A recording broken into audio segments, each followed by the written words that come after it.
And welcome back. It's 4:48 here on a Friday. Going to be a great Friday. The weather looking spectacular. We've got warm temperatures, low humidity, and still lots of sunshine. So great weather to be outside. Let's take a look at our hour by hour here as we go through our Friday afternoon. We quickly get up to about 80 degrees with northwest winds keeping that humidity nice and low. Other than that, nothing to worry about. This weekend, also nothing to worry about. We're going to stay warm on Saturday. Partly cloudy skies should be good for all of our festivals.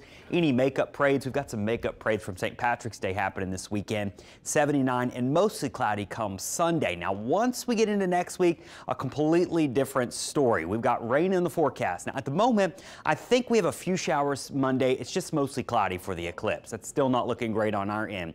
Tuesday, still the big rain just outside of our area to our northwest. It's Wednesday that's got my attention for a fairly nasty low pressure. I think it's going to be moving across the south here, bringing us a risk for heavy rain and maybe strong storms. So Monday and Tuesday, notice where the rain is just to our northwest. Lots of clouds on Monday, lots of clouds on Tuesday, storms up to our northwest still. But once we get into Wednesday, here's that low pressure. There's our severe storm risk and the risk for heavy rain.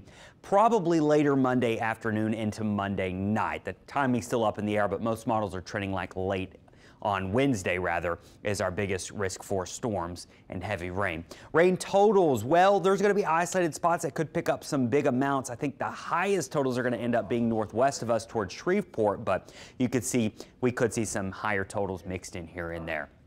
Yesterday, you may have heard Colorado State University and their researchers, they do this every year. They're great at putting out these season forecasts for hurricane season.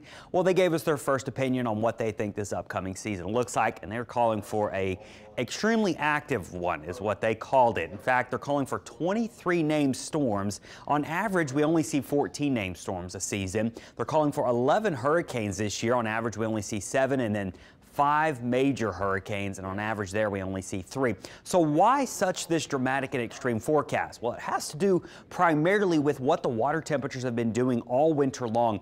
Water temperatures all winter have been running at record levels, warmer than they've ever been in our records, and that includes the Atlantic Basin, the main development region here. And you can see anywhere in orange as of this morning is running well above normal. So that's the first thing that they're noticing that usually leads to a very active season. The other thing is we've got El Nino right now. That's great, but it's going to flip, and it looks like we are likely going to be in a La Nina state during the peak of season, August to October. And remember, usually when we have La Nina, we have less wind shear. That can help storms grow in size and intensity as well. So right now, that's why they're calling for that extremely active season. We've got plenty of time to prepare. That's just the first outlook that they released yesterday. Of course, we'll have much more in the coming months as we do get towards June 1st.